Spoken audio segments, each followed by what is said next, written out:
Meir Schneider is with me today on Changemakers Without Borders, a true pillar of light for the visual impaired, but even just anyone who has eyes, because he has developed methods to help strengthen our eyes to maintain it till old age, so that we'll have sharp eyes to hunt the cougars or just to do the whatever we need in our day.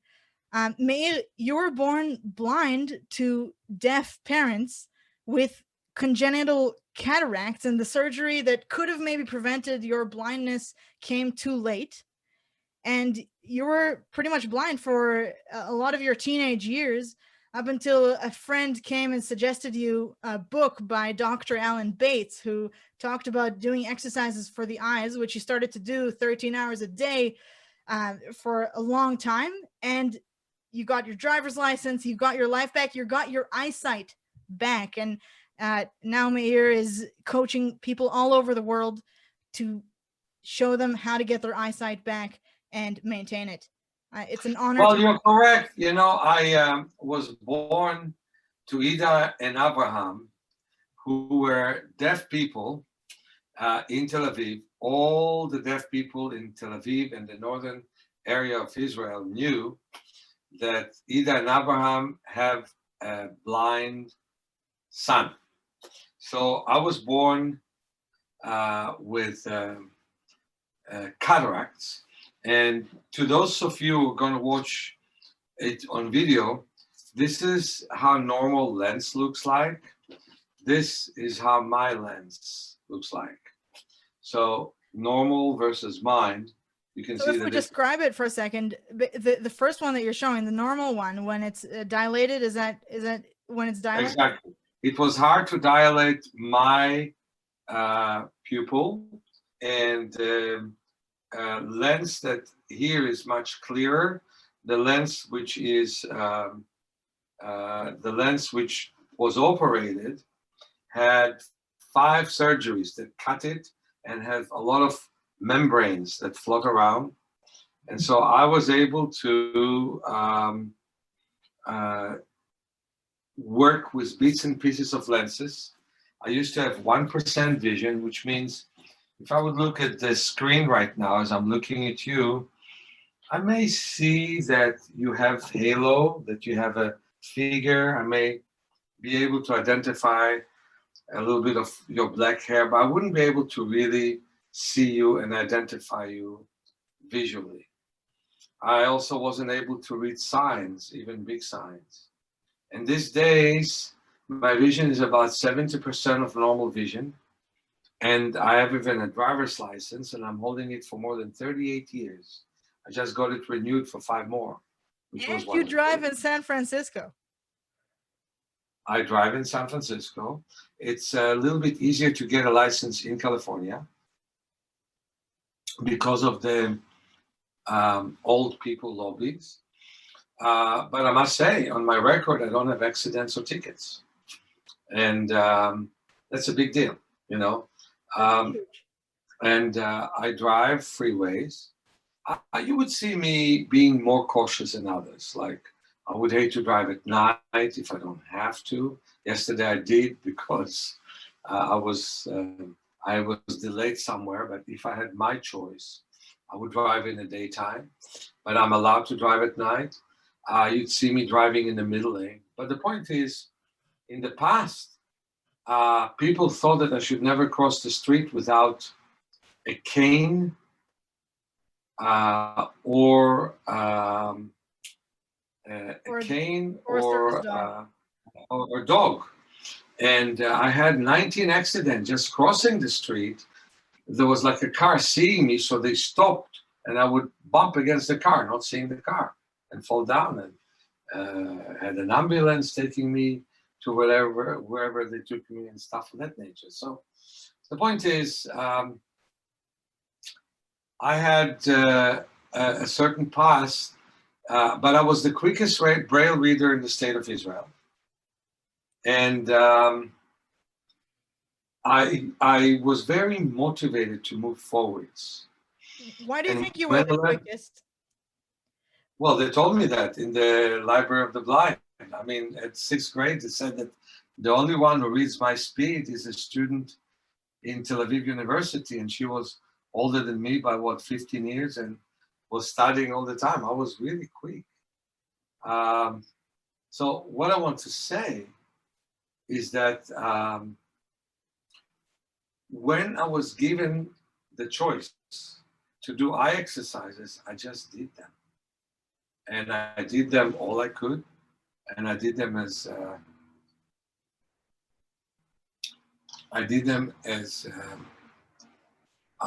diligently as one could do them, about 13 hours a day.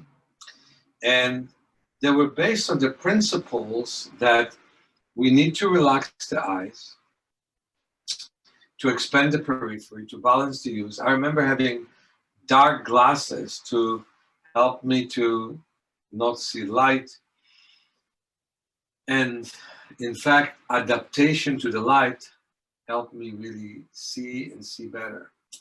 And so basically, the work that I've done was a very important work of slowly seeing more and more details. So again, the principles are with deep relaxation of the eyes. I remember my eyes would move at the speed of 300 movements per minute. And I would put my hands around my eye orbits. It's an exercise called palming, where I would really relax my eyes. And I would do it for hours, listening to music. And then sunning, where you close the eyes and you move your head from side to side. As you face the sun, the pupils constrict, and as you move away, they expand. And then looking at a distance, something in that time I couldn't really do much of, but at least attempted to. Then looking at details. That was the big thing. I wouldn't really see well, but I could look at a finger and a space, a finger and a space, and I would look at them from near. And then learning to use my periphery to have more field of vision, learning to balance the use of the eyes, learning to balance the use within each eye, and then creating coordination between body and eyes, which was very important for me at that time, and getting more blood flow to the visual system. Doing all of that helped me improve my vision from 1% to 70%. And each case, and I'm working, for example, with somebody with double vision, diplopia, and I'm working specifically on her case. In each case, we have to find a way to adapt exercises to the specific needs of a person. And I think that it's so important that we do it, because it's a mistake to decide to simply wear glasses. It's like braces in order to see well. Some cases it's great, when people are in the wheelchair or can't really easily walk and they have canes and they can walk, that's wonderful. But then in most cases, wearing glasses, especially starting to wear glasses, is actually weakening the eyes. It's just like if somebody, had a weak leg, don't give him a cane immediately. Physiotherapy tends to do that. If somebody has a hard time walking, don't give him quickly a wheelchair. The opposite, exercise them in water, massage them, strengthen them. Same thing with eyes. If you work on yourself diligently and you follow the 9 principles and the 10 steps in my books, Vision for Life and Awakening Your Power of Self-Healing, the end of this is that your vision is going to get clearer and clearer and clearer. And I have very good reports of quite a few people who followed my program, whether they saw me or not, and their vision got way better. So I'm really happy to report to you that thousands of people see better right now because they follow the program. So, Meir, can you tell us the story of somebody that you've worked with that seemed maybe a lost case to medical doctors, to surgeons, who told them that, that they're not going to get their eyesight back, and that with the methods you help them get it back? So, for example, there was a wonderful lady by the name of Sarah who came to me, and she reported that she's blind in her right eye. She can only see color. So in fact, you don't call it blind, you call it legally blind. And the high end of legally blind, very legally blind, she can only see colors. And in the left eye, her vision was 2200, which is 20% of normal vision. And to show to those who watch the video, she could only see this from 20 feet. Right. So the biggest number there on the chart of on the chart, right. And as I sat down and chit chat with her, she was able to see this. And the mother said, I went to all the nice doctors in Canada, and she couldn't see that well. And I said, yes, but they never made her so comfortable. And so she was comfortable with me, right? Just in that span of maybe like an hour conversation, you were able to 10 minutes, and the sense of comfort. It's just like my own daughter. I'll tell you the story about my daughter afterwards. Remind me of that. And she was very comfortable with the ophthalmologist, and she saw much better in his office as a result of connection. So I connected to her. And then I took her to a dark room, and I patched. In fact, I put 2 patches over her eyes, left eye, and had light blinking. So I knew that she would see colors, but what surprised me is that within a minute, she could see the source of light, because quite often when somebody is blind, they don't know where the light comes from, but she did. What did surprise me, within 5 minutes, she could see my features. And I had 2 assistants that she could see their features, and she could see her mother's feature. And I said, that is too good to miss. So I understood that an eye that was left to be blind was actually an eye that the brain did not use. We call it lazy eye. It was super lazy eye, and the brain disconnected from that eye. And she was 18, so it was wonderful. We went to the trampoline, patched her left eye, got her to bounce on the trampoline. She felt so weird because she was very athletic, but she felt so weird looking with an eye she normally does not look with. Well, guess what? She ended up seeing 5% with that eye, which is not great vision. It's 2400. But that means that instead of seeing colors, she was able to see this from 10 feet, you know?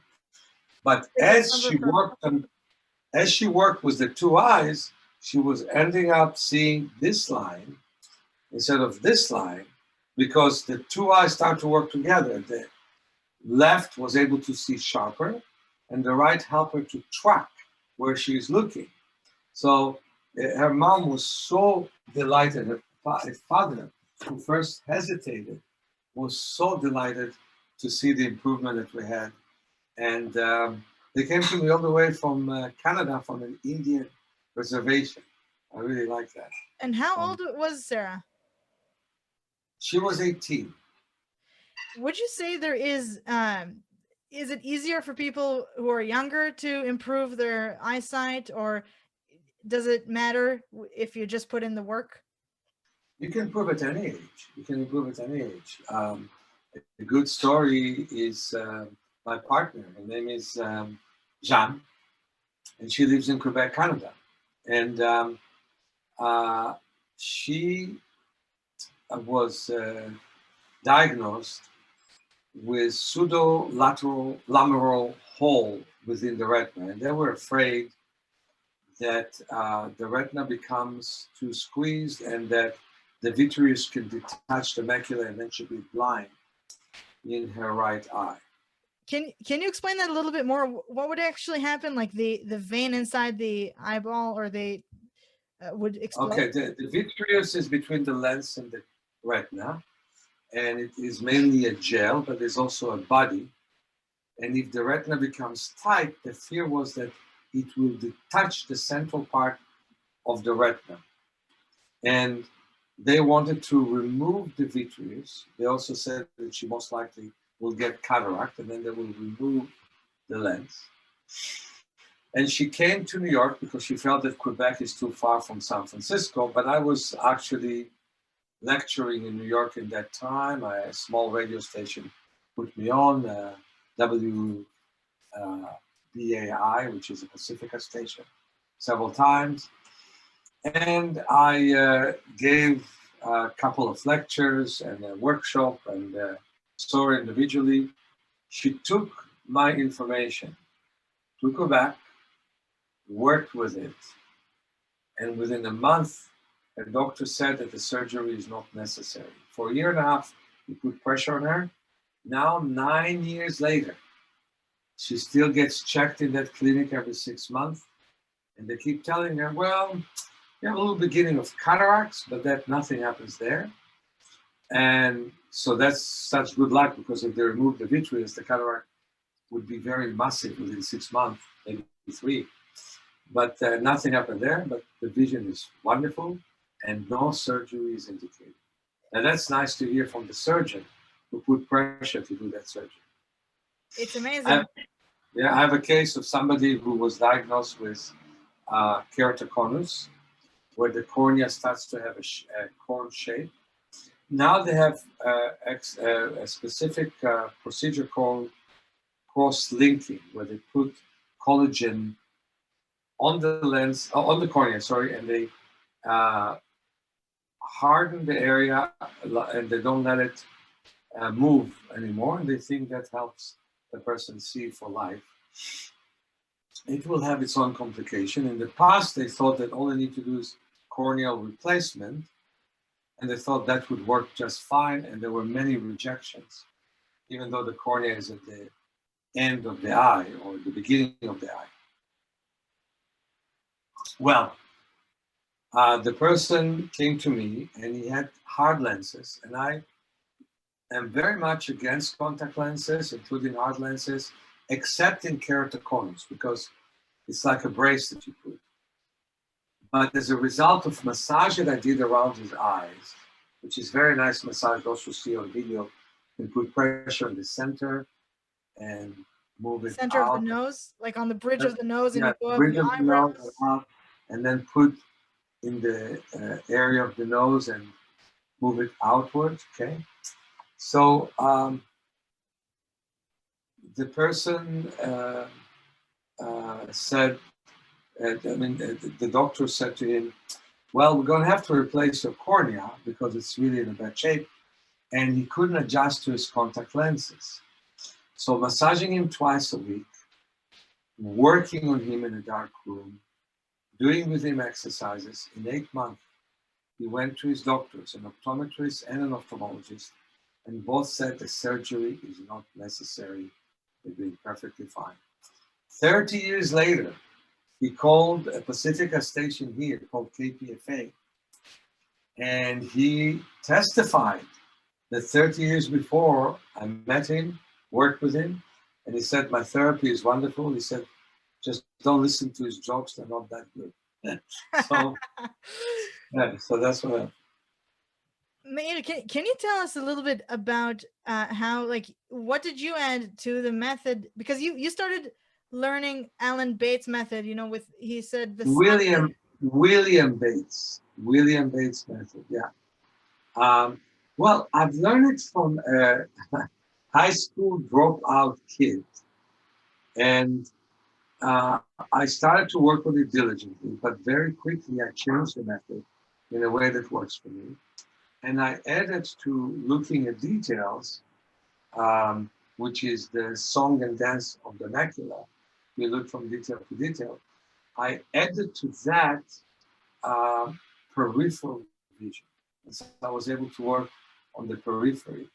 And that was very important. So I would say that in a great pioneering way, I improved the exercise themselves. What I've done also is combine body work and vision improvement. Yeah. Because I don't think you can improve your eyes without also improving your body. You cannot make the eyes see better if the neck is stiff, if the shoulders are stiff. So increasing the ability to move is very important. Right, because William Bates basically he concentrated a lot on the exercises for the eyes, but you're saying basically that the blood circulation in the uh, upper chest, in the neck, and what goes to the head, really, this is what makes the difference. And also, your method allows people with multiple sclerosis and other issues like that to also benefit. It's not necessarily related to eyes, but because of the movements that you developed, it helps with that. Can you tell us a bit more So about why that? returning to the eyes, 85% of all blinding conditions in old age have to do with poor blood flow to the visual system. With poor blood flow, you get higher pressure, and therefore you can lose your optic nerve. With poor blood flow, you don't get enough blood to the optic nerve. But with poor blood flow, the retina basically grows capillaries. And those capillaries are not perfect, so they leak and there's hemorrhage in the eye that kills many cells. And all of that can be prevented with better blood flow. And that's why having blood flow in the body is such an important thing. Having blood flow in the body is essential for better vision, and that is what's so important. I will go back to the MS question in a moment, but do you think, or have you seen that people who have done your methods have actually seen less, um, maybe bacterial infections in their eyes because there's more blood Absolutely, flow? because the immune system gets better. You know, Sure. one of the ways to have good bacterial infection in the eyes is to wear contact lenses. Glasses have a focal point, and you see better with them, but they basically help you to not see the periphery. Contact lenses don't have the problem of glasses. They don't have just one focal point because they move with the eye, but they prevent you from having oxygen, and the eye should reject any foreign object. And by putting the contacts in, you are having less oxygen in the cornea, and you also are in a situation where foreign objects could really damage your eye because your immune system is compromised. Because you should reject the contact lenses and you learn to adjust to them. If you call to your optician and say, just adjust to your contact lenses, you adjust to them by doing what? By weakening the immune system of the eye. And how do you adjust to glasses? You adjust to glasses by weakening your eyes, because you could be measured and see slightly worse when you're being tested. And then when they prepare glasses for you, the glasses make you a bit dizzy, giddy feeling, and you ask, what should I do? And they tell you, just adjust, and you adjust by weakening the eyes. And that's a story I want to tell you about my daughter. But before that, I want to say that when it comes into LASIK, they basically make glasses out of your cornea, so you have less cornea. And there's really wonderful connection between the cornea, the aqueous humor, the lens, and the retina. Those light rays break through the cornea, break through the aqueous humor, break through the lens, break through the vitreous, get to the retina, and every part adjusts to every part. Now you start to shape the cornea, so it will be minus prescription. You see well for 9 years, normally, and then you don't see as well, but you have astigmatism, all kinds of disturbance, pain sometimes blindness. But in 98% of the cases, it's a successful surgery with the side effects that it has. So what I wanted to say is that eye exercises that use the natural capacity of the eyes to improve is the best solution. So that's important. So when we talk about the body, it's similar principle, but to some extent different. And I would love to answer your question about multiple sclerosis. Yeah, yes, please go ahead about the multiple sclerosis, and then we'll hear your story about your daughter. Oh, okay. So in multiple sclerosis, you have two problems. One is the essential problem. there's a collapse of the function of the nervous system. The area that allows quick conduct in the central nervous system disappears. It's called the myelin sheath. And there's some medications to slow it down and to stop it, which is wonderful, but they also have pretty bad side effects. But I think that is only between 30 and 40% of the problem. 90% of the, 70% of the problem, 60% of the problem is secondary conditions. And the secondary conditions involve basically body tension, not using enough of the body in a good way. We have more than 600 muscles in the body. Most people use only 50 out of them. Yes. So our body tension really stands in the way of moving in a good way. So, for example, I give you the best example. One lady I met, beautiful lady, she was leaning on a cane, and I discovered that her right little toe in her right leg was paralyzed. That was essential paralysis of multiple sclerosis. But then the rest of the foot, the ankle, the knee, the hip, all tensed up. And so she was frozen. So I looked like a miracle maker where if I got her to stretch within 4 sessions, she was walking without the cane. It took me 2 more years to wake up the movement in that toe. So what happened to us, we have to again understand that we use between 50 and 70 out of 600 muscles that we have. We overuse the ones that we have. The connective tissue hardens around the muscles that we use, and our mobility is being frozen. And that freeze is a big problem. The connective tissue hardens around the way that we move, and the body becomes stiff and frozen, and that leads to most degeneration that happens these days. We sit a lot. We don't move as much. We don't climb trees as people used to. We don't walk on caves. We have to start and use what we never used in the past.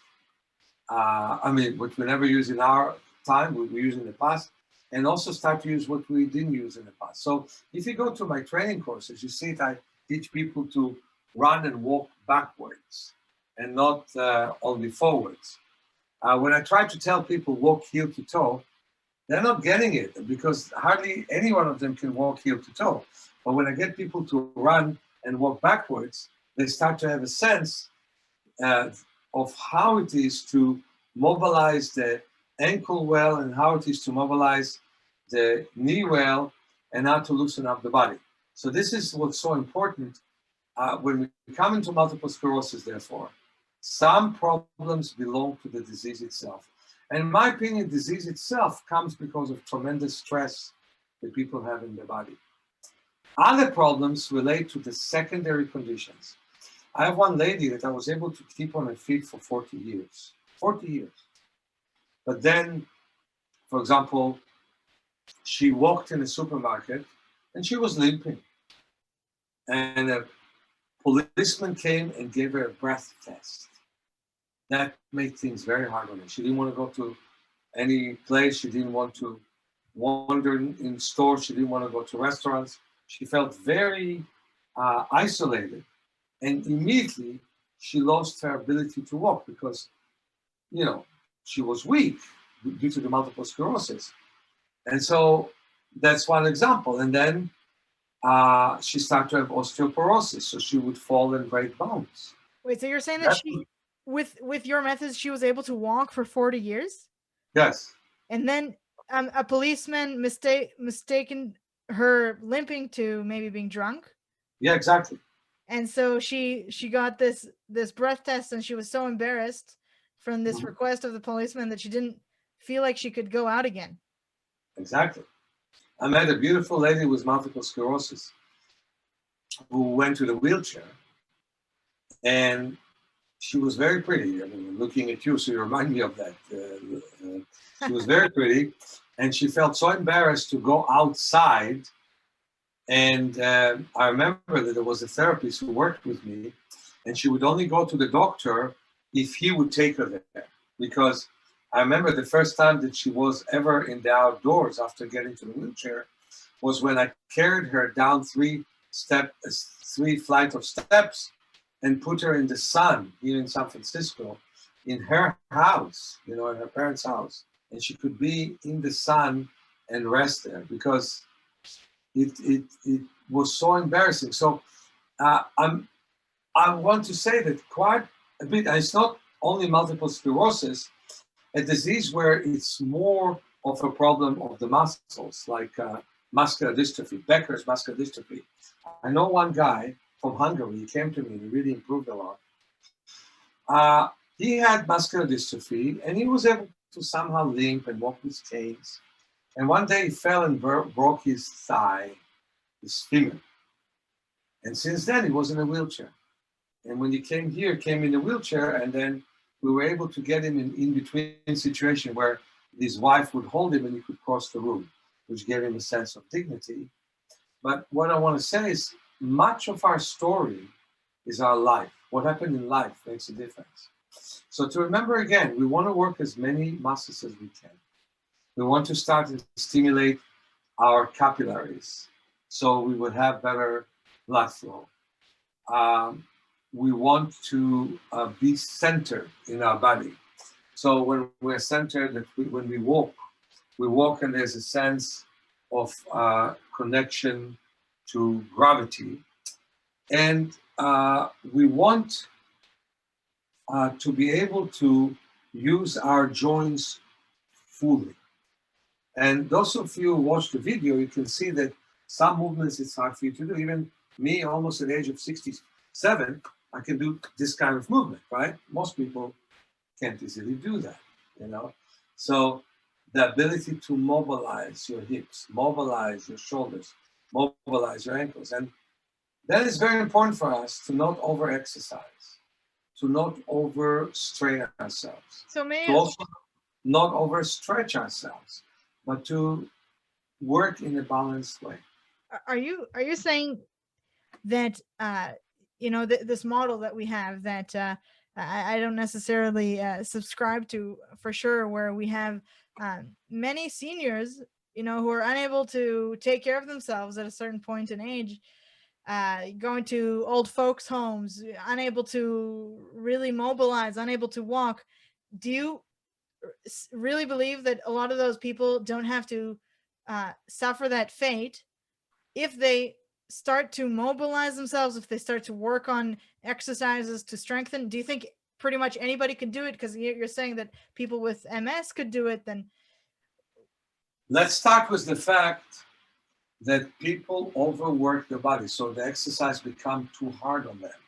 So we have to learn to make exercises easy.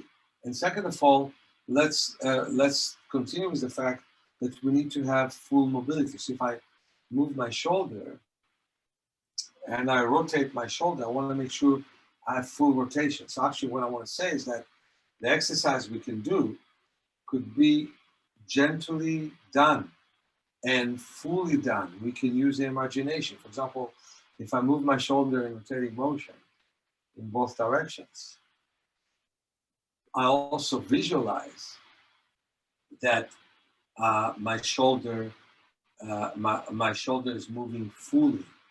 And that is the whole point, to mobilize as much as we can of ourselves.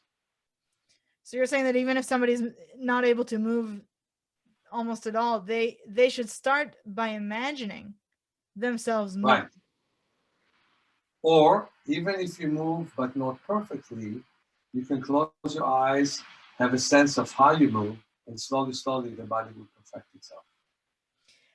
So let's go back to the eyes. This is, Let's go to my daughter. Let's go to my daughter. Your daughter. I mean, what you're describing here is amazing, and it seems like really when you start to take care of the body as a whole, as a holistic model, then it really, you started with the eyes, but you're dealing with all of these things. So, but let's go back. Yes, what happened with your daughter? Well, it was her a little bit before her 10th birthday. My two kids were born with cataracts, like myself. And I've discovered that uh, a generation after mine, they learned that the time to operate the eyes is 2 weeks of life. That if they move the lens at the age of 2 weeks of life, people can see better. That's the time to operate the eyes. And that the brain shuts off the whole idea of visual development at the age of 8 weeks. They did not know it before they did experiments on monkeys and kittens. They would touch the eyes at a critical time of brain development. And even if the eyes were normal, they wouldn't see. So if you had cataract, which is obstruction of the lens, or if you had another problem and you did not see in a critical time, most likely you won't have such a good vision. And you would be either blind or legally blind. Well, they operated her eyes at the age of 2 and 3 weeks. And her vision was okay. It was basically 20/30, 20/40, about 80 to 90%. And then became 20/80, 40% of normal. And I didn't understand why. And then I understood she doesn't like the kindergarten she was in. So I took her out of the kindergarten and her vision improved. And then what happened is she went to be tested.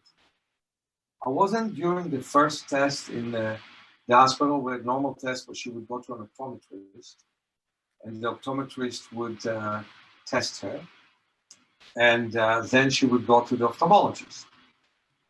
She used to have an optometrist, a nice male optometrist, whom she felt very comfortable with. So he tested her, and she always saw well with him. But with that optometrist was a nice lady, Oriental woman, but very nervous. She put stronger and stronger prescription on my daughter, and the vision became 40% of normal vision with glasses. Wow. And then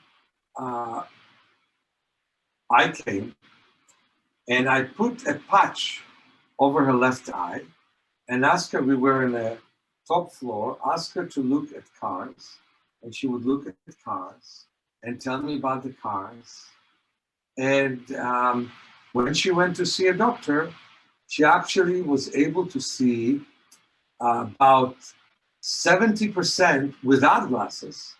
And first time at the age of 10, she was able to see 20/20 -1, basically 98% of normal vision. So here she would see 40%, even less. With that optometrist, she put another lens and another lens, another lens. And they're seeing her ophthalmologist. Now, the difference is her ophthalmologist knew her from the age of 2 weeks. And he was kidding with her a lot. He said, I'm looking at your eye. He says, and I see things. So she said, what do you see? She said, I see you have boyfriend. So she yelled, I don't have any boyfriend. So she asked her, which food do you like? So she said, pizza. Well, what do you think about the pizza in the cafeteria? Pizza. So she talked to him like you talked to an uncle, right? But she was relaxed and she saw as good as she could see. And it shows you that vision fluctuates. Even if your vision is perfect, there are times when it's worse and there are times when it's better. And with my daughter, who right now works a lot with her eyes, she works for a company that helps people get grants for different projects, and I'm very proud of her. She raised a lot of money for important things, but it's a lot of paperwork.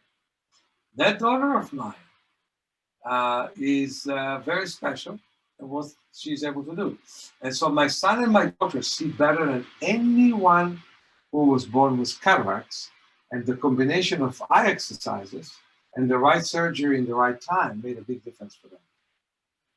Are you saying that maybe from what you know, people say who are going to take a test maybe the MCAT, or it could be the SATs or anything, that because of stress, they might not even be able to read as well. Absolutely. Absolutely. Absolutely. Now, let me give you a point of criticism to you, Maya. Yeah? Okay, go ahead. I'm looking at you and you're bending your neck.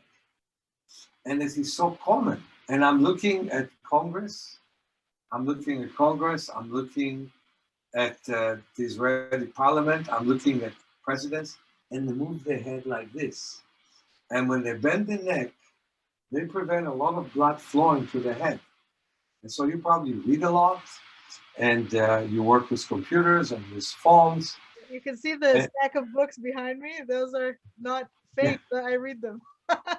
I'm very proud of you, and I'm very proud to be on your show.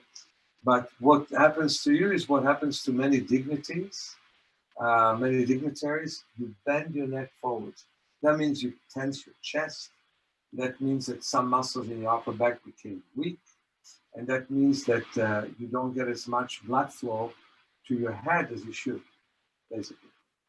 Very good observation. Not sure about the dignitaries, but I can say that since a young age, I always had a tense neck, and I have a tendency to move my neck to the right towards one shoulder, because I always was with a stiff neck as a child. And You should get this. You see this bongo ball, and hit your shoulders with it, and hit your chest and hit your what does back. it do? Does it bring more circulation to the Yeah, shoulder? it takes a lot of the tension that you build up and helps you get rid of that tension. So it's basically a rubber ball that you hit on your shoulder. Yeah, exactly. Lift yourself up for about half a minute each shoulder and half a minute each part of the back and the chest, and you feel 10 times better. You feel lighter. Well, it's better than self-criticism. This is at least it does the job quicker. Yeah, well, Straighten up. yeah, but I think that you're a great interviewer and you seem to be very educated, so that's wonderful. And but what happens to many of us, when you bend the neck a little bit, then every centimeter is 10 times harder and takes more effort, because you also have to make sure that, when the head goes down, there are other muscles that pull it back. So there's a lot of fight between them. But another thing is that sitting is one of the worst things that we can do to ourselves. And we do it a lot. We sit a lot. So one of my recommendations is that every 20 minutes after you sit, as you sit, stand up and stretch your leg backwards, push your chest forwards, stretch, and let your back rest from sitting so long. It's a real good thing to do, basically. So okay, yeah. So you're more of a standing desk type of person. You would suggest standing desks for people. But they also need to relax. But I'm more for standing than for sitting. But you can stand and you can sit. If you stand a lot, you should also pay attention to your muscles. So, for example, you should mobilize your toes. So you lift the toes one by one up. You keep the heels on the floor, and you lift the toes one by one up. It makes a huge difference, basically. Is that those exercises that you were just doing with lifting your the top of your feet up? Is that good for people who have arch issues? I mean, some people have like a hypertension in their arch. Some people have too little, and then they have bunions. And one of the things they can do is walk to the side, like the way I'm walking forward. Sides of their feet. Side of the feet. Also, for women, I really like to, as much as I want to do the movement of the shins, which really helps strengthen and helps us have better control, I also like the tapping and the tapping to help the bones. You're basically lifting your heels up. You're lifting your heels up and kind of hitting down. Yeah, exactly. Or the whole foot. So you either lift the heels or the whole foot to create rattling and help the bones quite a bit. So, I hope that one of these days you will be a talk show host, and we can do a lot of questions and answers with your audience. Well, maybe I'll have you on there when I get there one day, maybe. Oh, I feel that with your capacity to interview and with your wisdom, you probably will get there. Thank you. You're a really kind man, and I can see also that with the way that you um bring so much of yourself to even just as something as like an interview. I feel that part of why people have been able to improve their situation with their eyes, which can be something very despairing, right? To not have eyesight, it's something that people can feel like it's their death sentence, right? I will be Yeah, with Braille the rest of my life, or I will be with MS the rest of my life. But I think you bring an approach of, no, it's actually not a death sentence. You can get out of this situation. You can be active. You can work hard. You can be diligent, and you will change the way that your body is. absolutely. And that the resources are with us. We have all the resources to do it. That's what I wanted to say. Maya, tell me, why do you walk in the dark? This is one of your exercises that you also suggest people to do. Oh, I love to walk in the dark. I'll tell you exactly why. If you take a look at how the world is, we have morning lights, then we have a sunrise, then we have daylight, then we have a sunset, set, then we have twilight, then we have darkness. And for 2 million years, when we lived in the jungle and when we live in nature, we used to pay attention to the dark. We could see in the dark. Look how well Bedouins see, and they often work at night because the desert is too hot in the daytime, and they have amazing vision in the dark, right? But what happens to most of us is that we no more have dark. What happens if we have city lights? You cannot see stars from most cities. You're from Ontario, I think, right? Or maybe Toronto? Yeah. Or, yeah. A little There's bit. no, what? No, a little bit further away from Toronto in Waterloo. Right. But in Toronto, there's no darkness. In San Francisco, New York, Tel Aviv, Sao Paulo, there's no darkness. And we miss a lot. Our periphery is not expanding that way. We need to expand our periphery. And the glaucoma, which leads to death of optic nerve due to pressure of the eyes, part of the pressure comes because we don't exercise enough of our periphery. And when people look at their smartphone, before you know, there is nothing around them, just what's the smartphone. So when we do a night walk, our peripheral vision opens. Our pupils open within 3 minutes. They're 9 times larger than they were in the daytime. But it takes 40 minutes to adjust to the periphery. And that's how nature was. There is sunset, twilight, and then opening and opening and opening. But these days, even before sunset, many people turn the lights on. Now here, in a very unbalanced way, because I have this wonderful interview, we have a lot of light in this room. Why do we have light in this room? Because, and it's definitely an eyesore, to have lights in the room. Before you, I had 2 Zoom sessions. That was with light in this room, so that's the whole point. Right. So you suggest people to gradually turn off the lights, to go to bed maybe earlier. How is And to have dark night is the best thing. And if you're in a friendly environment in the summer, when it's nice in the evening, to take a nice walk in the dark. And we have a very nice exercise where we tell people to put a small paper between their eyes, wave their hands to the side. What we do is we take a masking tape and we basically make we basically roll it. So we make it kind of double edge. It sticks to both sides. Right, yeah, double-sided So we take tape. a masking. but and not duct tape. Yeah? No. Masking tape or micropore, scotch tape, and they put it between the eyes, and then the periphery starts to work much better. So you put a That's square of paper on yeah. the bridge of your nose. And sometimes we walk like this in the dark for a little bit. Sometimes in the dark we rub our hands and we palm and rest the eyes. And sometimes in the dark we do a long swing exercise. So those are the type of things that we're doing, basically. And it's important to develop the periphery and, well, the because it develops the ability to see, and it basically works the muscles of the eye, right? Without your periphery,